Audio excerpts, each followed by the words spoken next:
Guys welcome back to my channel Earth Mom Dehradun. मैं हूं ज्योति और वेलकम है आप सभी का मेरे चैनल में। चैनल में नए हैं तो मेक श्योर चैनल को सब्सक्राइब जरूर कर दीजिए। वीडियो पसंद आई तो लाइक भी करिए।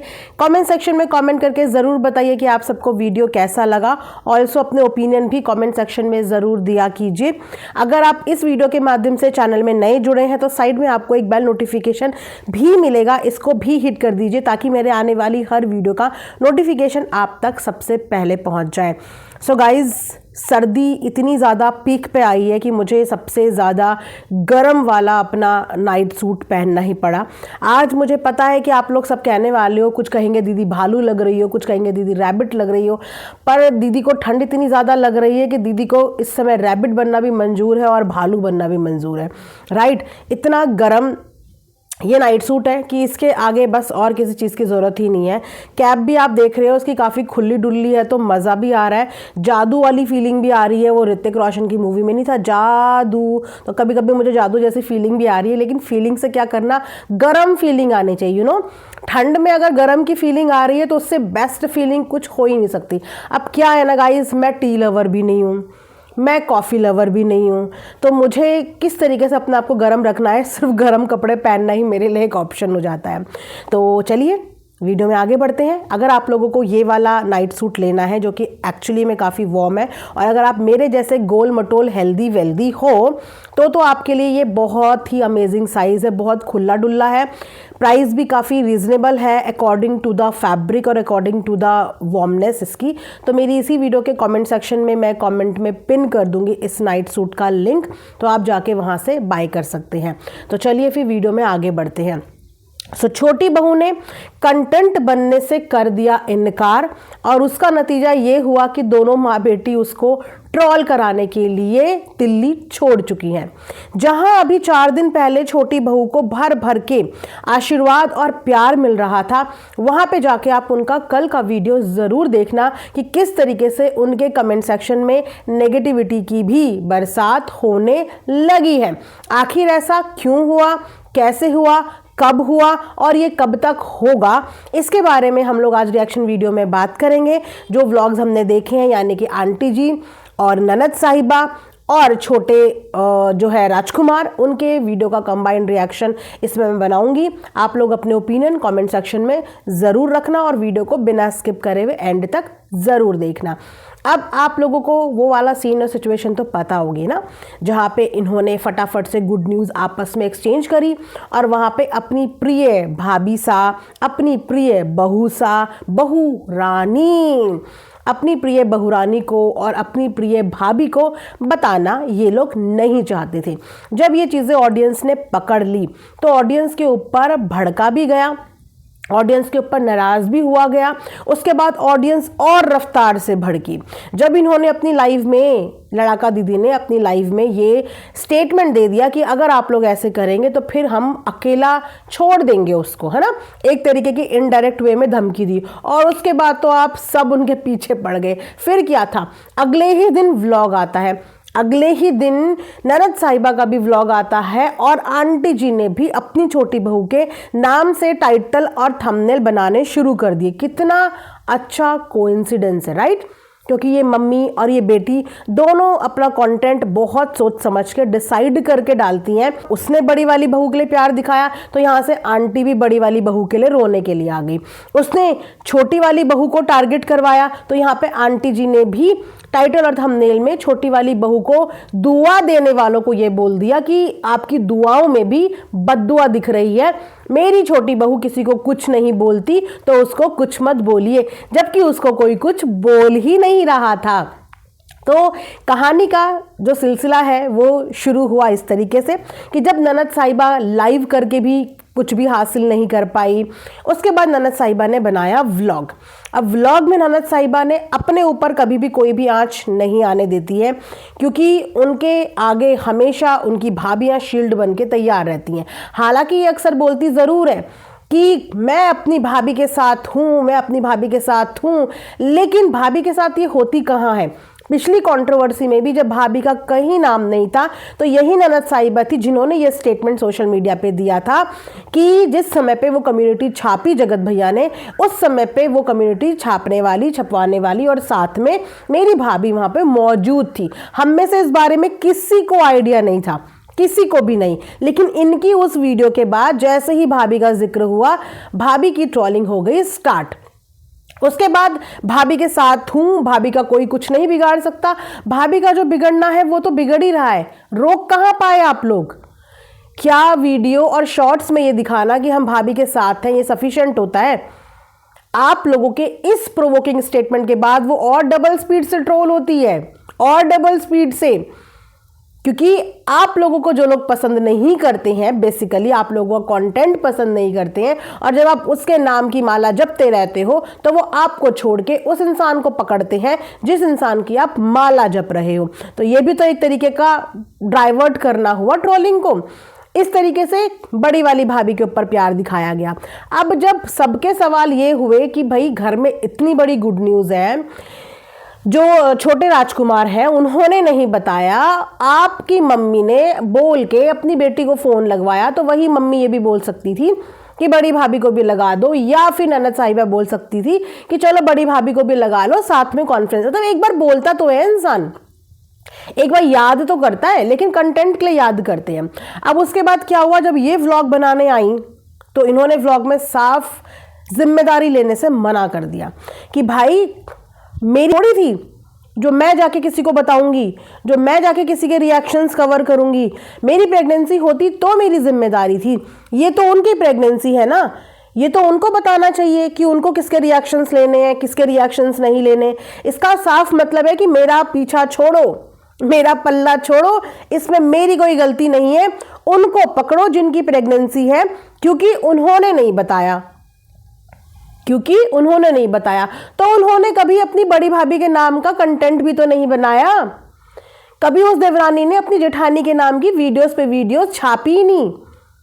लेकिन जिसने छापी, जिसने ये दिखाया कि हम साथ हैं, हम साथ हैं, और इतना साथ है कि हवा आने की भी जगह नहीं है, जिन्होंने अभी ही कम्युनिटी में ये बताया था कि आप मेरी लाइफ की सबसे, कहते हैं ना, फॉरमोस्ट प्रायोरिटी हैं, फॉरमोस्ट। इन्होंने छोटी वाली को इग्नोर करके बड़ी वाली का सपोर्ट दिखाया, इन्होंने इक्वालिटी भी नहीं रखी। एक तरीके से ये बोल रही हैं कि मेरी तो दोनों भाभी के साथ इक्वेशन बहुत अच्छी है, मैं उससे जो बात करती हूँ उसको नहीं बताती, तो आपकी नज़रों में तो दोनों भाभियाँ आपके लिए बराबर होनी चाहिए ना। तो आपने जब वो कम्युनिटी छापी तो उस कम्युनिटी में आपने सिर्फ अपनी बड़ी भाभी को अपनी प्रायोरिटी बताया, छोटी को नहीं बताया, तो ये इक्वालिटी नहीं होती है, ये फेवरेटिज्म होता है। और ये फेवरेटिज्म क्यों होता है सबको पता है, सबको पता है ये बात। लेकिन जब इनके ऊपर उसी चीज़ के लिए हेट आई, क्योंकि आपसे ही एक्सपेक्टेशन होगी ना, क्योंकि आपने हमेशा से बड़ी भाभी के साथ अपनी जो रिलेशनशिप है उसका डंका बजाया है कि उनको पेट में दर्द होता है तो भी वो आपको बताती है, उनको सर्दी जुकाम खांसी आ जाती है वो तब भी आपको बताती हैं, आपके अलावा वो किसी को नहीं बताती। आपके साथ उनका इतना अच्छा बॉन्ड है, तो आपसे ही तो सब बोलेंगे कि जब इतना अच्छा बॉन्ड था और आप सब लोग खुशियाँ शेयर कर रहे थे, तो झूठे मुँह यही बोल देते कि उसको भी एक कॉल घुमा लो या उसको भी कॉन्फ्रेंस में ले लो, ऐसा बोल सकते थे ना। लेकिन इन्होंने सारी की सारी डाइवर्ट कर दी छोटे राजकुमार और उनकी बीवी की तरफ कि इनकी जिम्मेदारी बनती है कि इन्होंने नहीं बताया। बस फिर क्या था, जो भी प्यार करने वाले हैं वो यही करते हैं, उनको इन्होंने रास्ता दिखाना है और उन्होंने उस रास्ते पे चल लेना है, जबकि इनकी चालाकी समझने की कोशिश नहीं करनी है। अब इनको क्या इस बात की समझ में नहीं आई कि मेरी छोटी जो भाभी है वो प्रेग्नेंट है। अगर मैं ये सिचुएशन अपने एंड पे संभाल लूं, क्योंकि मैं तो अपने घर की सुरक्षा कवच हूं, शील्ड बनती है ना ये अपने घर की शील्ड, और इस चीज में इन्हें बहुत प्राउड होता है कि मैं घर की शील्ड हूं, तो शील्ड बन के ले लेती अपने ऊपर। क्या जरूरत थी छोटी वाली भाभी की तरफ ये चीजें डाइवर्ट करने की, क्योंकि सवाल तो आपसे पूछे थे ना, और आपके ऊपर सवाल इसीलिए उठे थे क्योंकि आपने अपनी वो इक्वेशन फ्लॉन्ट करी है, शो करी है, इतना बार शो करा है, तो आपसे ही तो सवाल करेंगे। देवरानी ने कभी फ्लॉन्ट नहीं की अपनी रिलेशनशिप अपनी जेठानी के साथ, कभी भी नहीं, तो इसीलिए उससे एक्सपेक्टेशन इतनी ज़्यादा थी भी नहीं। लेकिन इनकी उस वीडियो के बाद जाके उसके कमेंट सेक्शन देखना, जहाँ पे वो 4 दिन पहले सबकी दुआएं ले रही थी, बहुत पॉजिटिव चल रहा था, वहाँ पे उसके कमेंट सेक्शन में नेगेटिव कमेंट्स भी आने लग गए। अब उसने क्योंकि इनके घर में आने से कर दिया है मना। अब कहीं ना कहीं कंटेंट हो गया है आंटी जी का भी खराब, क्योंकि अगर प्रेग्नेंट बहू घर में आती तो आंटी जी को इतने कंटेंट मिलते, उसकी इतनी सेवा दिखाती हैं कि मैं अब अपनी बहू के लिए ये कर रही हूँ, मैं अब उसके लिए वो कर रही हूँ, मैं इसके लिए ये बना रही हूँ। आपको पता है ना, आंटी के अंदर मैं बहुत ज़्यादा है। आंटी की कंपटीशन आज भी घर की चीज़ों में अपने बहुओं से ही है कि किसी भी तरीके से अगर मेरी बहू की काम में तारीफ हो रही है तो वहाँ पे मैं अपना कंट्रीब्यूशन ज़रूर ऐड करूँगी कि अगर रोटी बहू ने बनाई है तो सब्जी मैंने बनाई है, सब्जी बहू ने काटी है तो छोका मैंने मारा है। वो कभी भी मैं करना नहीं भूलती हैं, कभी भी ये नहीं सोचती कि चलो अगर मेरी बहुओं की तारीफ हो रही तो बहुओं की तारीफ में मेरी ही तारीफ है। वो अपने जो कंट्रीब्यूशन है, जो मैं है, वो दिखाने से कभी पीछे नहीं हटती। तो वो बेसिकली अगर यहाँ पे आती तो उसकी ये पूरी जर्नी एक कंटेंट बन के रह जाती, कंटेंट। और उसके बाद लोग उसके ऊपर टीका टिप्पणी करते कि बताओ ये कोई स्पेशल प्रेगनेंसी थोड़ी है, दुनिया में कई लोग प्रेग्नेंट होते हैं, तो क्या वो लोग काम नहीं करते, वो लोग क्या हाथ पैर छोड़ के बैठ जाते हैं। देखो सास से ही सेवा करा रही है और फिर सास रोज क्रेडिट लेती और बहू को इनडायरेक्टली हेट मिलती रहती, जबकि उसकी प्रेगनेंसी की कॉम्प्लिकेशंस क्या है वो बहुत अच्छी होगी। अब आप नोटिस करना कि जितनी भी इसकी 3-4 महीने की प्रेगनेंसी गई है, इस 3-4 महीने में इस लड़की ने बराबर सबके पैर छुए हैं, यहाँ तक कि कई वीडियो में उसको पैरों पे तेल लगाते हुए भी देखा गया है। ऑडियंस रोकती टोकती रहती थी, जब ऑडियंस को इस बात का हल्का सा आइडिया लग गया था कि ये शायद प्रेग्नेंट है, तो ऑडियंस कमेंट सेक्शन में रोकती टोकती रहती थी कि बेटा झुक के प्रणाम मत करो, बेटा नीचे फ्लोर पे मत बैठो। लेकिन इनकी सास का डायलॉग क्या था, जाको राखे साइया मार सके ना कोई, झुक के प्रणाम करो, बैठ के प्रणाम करो, भगवान तो देख ही रहा है। अरे भगवान ये भी तो बोलता है कि प्रिकॉशन भी तो लो, सामने गड्ढा है कूद जाओ और फिर बोलो कि जाको राखे साइया मार सके ना कोई। ऐसा होता है? अगर आपको पता है कि कोई चीज हमें नुकसान पहुंचा रही तो उससे बचना भी तो हमें है, उसके बाद भगवान देखता है। सो मैं पिछले 4-5 महीने की वीडियो देखने की कोशिश कर रही थी, वो लड़की बराबर सबको प्रणाम करती हुई, यहाँ तक कि नीचे बैठ के काम करती हुई भी नजर आई है। और वाकई में जाको राखे साइया मार सके ना कोई, वरना जिस पोजीशन और जिस पोस्चर में वो इतनी बार वीडियोस में दिखी है ना, वो एक अलार्मिंग सिचुएशन होती है, और वो भी तब जब आप एक मिस हैपनिंग से डील करके यहाँ पे आ चुके हो। उसके बाद सफाई को लेके कितनी बार ताने मारे, घर के काम को लेके कितनी बार ये दिखाने की कोशिश करी कि वो बैठ के खा रही है, वो कुछ नहीं कर रही क्योंकि मेरा बेटा कुछ करने नहीं दे रहा है। दिवाली की सफाई में देखो कितने हंगामे कर दिए थे, घर के छोटे मोटे चीज़ों में देखो।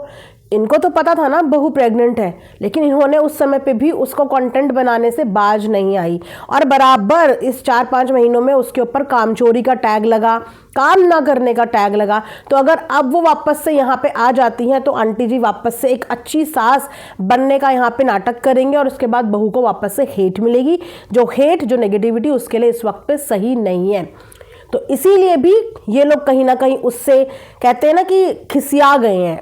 शो तो कर नहीं सकते, लेकिन खिसिया गए हैं कि अच्छा वहां पे सेफ खेलना चाहती है, वहां पे बैठ के आराम करना चाहती है, रुक जा, अभी नेगेटिविटी वहां पे भिजवाते हैं। ननद जी उन्होंने भी सीधा उनके ऊपर डाल दिया, ठीकरा फोड़ दिया कि इनको पकड़ो कि इन्होंने क्यों नहीं बताया। और आंटी जी ने तो दुआएं लेने से भी इनकार कर दिया कि खबरदार मेरी छोटी बहू को दुआएं दे दी अगर तुमने, क्योंकि तुम्हारी दुआओं में क्या दिखती हैं, बद दुआएं दिखती हैं, खबरदार उसको दुआएं मत देना, चलो सब के सब उसको बद दुआ दे दो, क्योंकि आंटी को दुआओं में बद दुआ दिखती है। तो इनडायरेक्टली मतलब ये है कि चलो चलो उसको बद दुआ दे दो, है ना। तो ये चल रहा है यहाँ पे ऐसी कंडीशन जहाँ पे देख के सिर्फ ये समझ में आता है कि क्या एक्चुअली में ये लोग किसी के सगे हैं, किसी के लिए सच में ये कहते हैं ना किसी की वेल विशर हैं, किसी का अच्छा सोचते हैं, क्योंकि नहीं सोचते। इस हद तक ये लोग दूसरों को मजबूर कर देते हैं कि या तो वो खुद कुछ कर ले या वो पूरा बर्बाद हो जाए और इनके चरणों में नतमस्तक हो जाए। और यही चीज़ हम सोशल मीडिया पे भी देख रहे हैं। चीज़ें एकदम से चेंज नहीं होती हैं। अभी तक हम इनके अंदर पॉजिटिविटी इसीलिए देख पा रहे थे क्योंकि ये सिचुएशन हमारे आगे नहीं आई थी, लेकिन जिस दिन ये सिचुएशन हमारे आगे आई, बोलते ना कि विपरीत सिचुएशन में ही इंसान को जानने का समय होता है। तब हमें उसकी असलियत अंदर की पता चलती है और वो विपरीत सिचुएशन में पता चलता है। वरना हमारा तो कोई मैटर कभी था ही नहीं, ना मैटर कभी होता। लेकिन एक सिचुएशन हमारे सामने आई जहाँ पे हमने देखा कि किस तरीके से पहले किसी को बेटी बनाया, बहन बनाया, अपने लिए सब कुछ करवाया, उसको अपना सुख दुख चुगलखोरी का साथी बनाया, उसका प्यार इनको खींच के नोएडा दिल्ली भी लेके चला गया, और उसके बाद उस लड़की के पीछे जब ये सब चीज़ें पड़े तो फिर वो सिचुएशन रिलेट करने वाली थी कि इसका मतलब ये लाइफ में किसी के लिए भी लॉयल सगे हो ही नहीं सकते। और आज भी उसका पीछा नहीं छोड़ रहे हैं, आज भी उसको चैन से काम नहीं करने दे रहे हैं। और यही चीज़ इन्होंने उस समय पे जगत दीदी के साथ भी करी थी। पूरी की पूरी फैमिली एक साथ अटैकिंग मोड में आती थी। तो बेसिकली दुनिया चाहे इधर की उधर हो जाए, इनके जो रिश्ते दिख रहे हैं वो है ही नहीं, क्योंकि जो रिश्ते प्योर होते हैं उन रिश्तों में नेगेटिविटी, चुगलखोरी, ये सब करने की ज़रूरत ही नहीं पड़ती। वो खुद ही अपने आप में शुद्ध और पवित्र रिश्ते होते हैं। लेकिन जो सास, जो ननद अपने ही घर की बहू, बेटियों, भाभीियों की बुराइयां इधर उधर करे, वो रिश्ते कैसे कैसे लॉयल हैं वो रिश्ते। उसके बाद इस चीज़ को इस चीज़ से ढाक लो कि ये तो नॉर्मल है। अरे अगर ये चीज़ कॉमन है, ये चीज़ नॉर्मल है, तो फिर ये भी चीज़ नॉर्मल है कि आप जो शोकेस करते हो, जो फेक लव दिखाते हो, जो फेक केयर दिखाते हो, वो है ही नहीं, वो है ही नहीं। लेकिन हाँ, कैमरे के लिए ये सब लोग हम साथ साथ हैं, हो जाते हैं, इसमें कोई भी दो राहें नहीं है।